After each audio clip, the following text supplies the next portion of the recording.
Maswali kwa Waziri Mkuu. Maswali kwa Waziri Mkuu. Mheshimiwa Waziri Mkuu, karibu.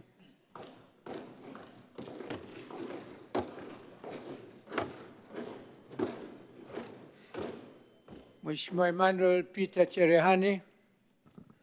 Asante sana Mheshimiwa Spika. Kwanza Mheshimiwa, niende kumpongeza sana Mheshimiwa Waziri Mkuu kwa jinsi ambavyo umekuwa unatatua changamoto nyingi za wananchi wetu kwa utulivu na kwa hekima kubwa. Pamoja na juhudi hizo Mheshimiwa Waziri Mkuu, kumekuwa na changamoto kubwa sana hapa nchini kwa wananchi wetu kukamatiwa pikipiki zao kwa makosa ambayo wakati mwingine ni madogo sana. Unakuta wananchi wetu vijana ambao wanatoka vijijini wanakuja mjini kwa nia njema ya kujipatia huduma, wakati mwingine kununua mbolea, mwingine amekuja kufata dawa na mgonjwa, wengine wanafata changamoto zao za kibiashara waweze kuendelea kiuchumi, lakini wanakamatiwa kwa makosa madogo. Eneo mengi ya vituo vya polisi Mheshimiwa Spika, hapa nchini unakuta pikipiki zimerundikana pale, zinachakaa, zinaoza.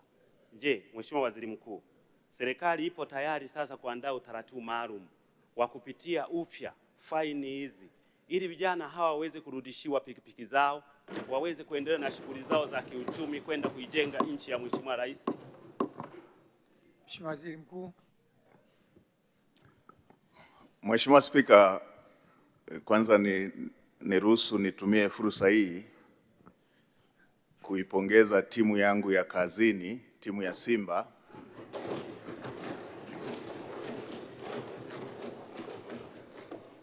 kwa ushindi walioupata kwa mbinde jana baada ya kushindwa kufanya hivyo kwa takriban michezo 8 mfululizo iliyopita. Mheshimiwa Spika,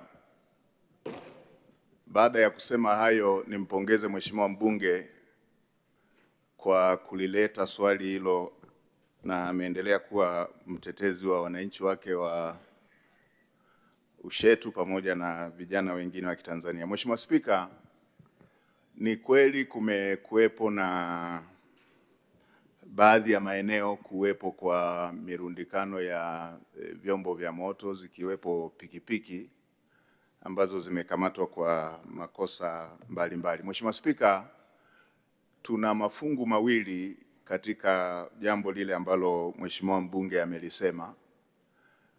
Vipo vyombo vya moto zikiwepo pikipiki ambazo zimekamatwa kwa ajili ya makosa makubwa ambayo yamehusisha uhalifu wa kutumia silaha ama makosa mengine yanayohitaji chombo husika kushikiliwa kama sehemu ya ushahidi, mfano chombo kilichobeba madawa ya kulevya, chombo kilichobeba wahalifu waliofanya uhalifu wa kutumia silaha, ama chombo ambacho kimeshiriki katika makosa mengine makubwa kama ya ubakaji ama mauaji.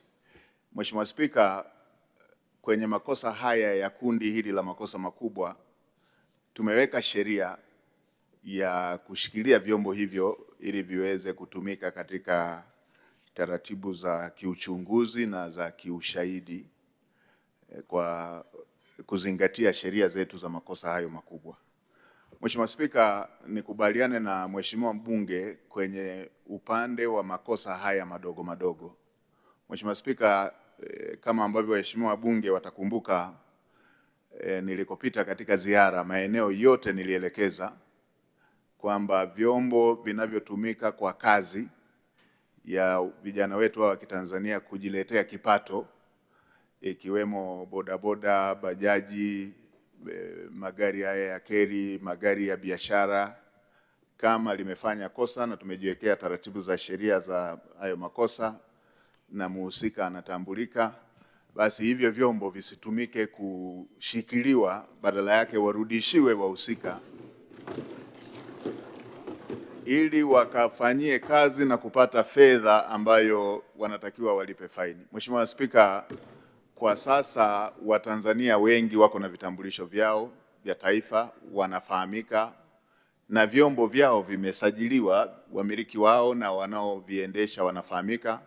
hakuna ulazima wa kushikilia chombo hicho badala ya kujikita kwenye utaratibu ambao tumejiwekea wa faini, na tumeweka muda ambao aliyefanya kosa anapaswa kuwa amelipa. Mheshimiwa Spika, nitumie bunge lako tukufu kuelekeza tena,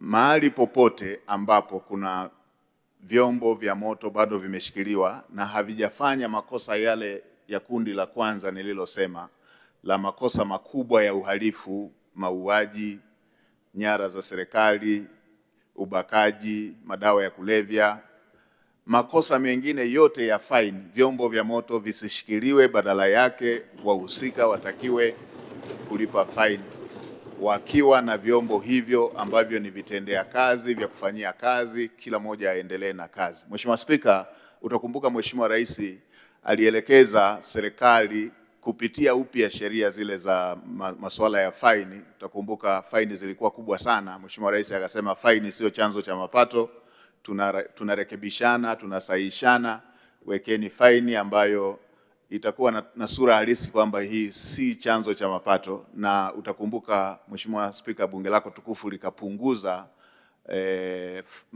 faini zile ambazo zilikuwa inatozwa kwa bodaboda, bajaji na maeneo mengine ili kuweza kuhakikisha kwamba zinakuwa faini zinazoweza kulipika. Mheshimiwa Spika, nitoe rai pia kwa vijana wetu wa Tanzania kutokutumia hii kama fursa ya kufanya makosa. Makosa mengine yanahatarisha uhai wa Tanzania wengine, ikiwemo wale wanaobebwa kama abiria. Kwa tuendelee kuchukua tahadhari tunapotumia vyombo hivyo vya moto, kwa sababu vinatugharimu maisha na sehemu zingine, maeneo mengine vinasababisha ulemavu kwa wananchi, tena wanaotegemewa katika familia zao, ulemavu ambao hautibiki.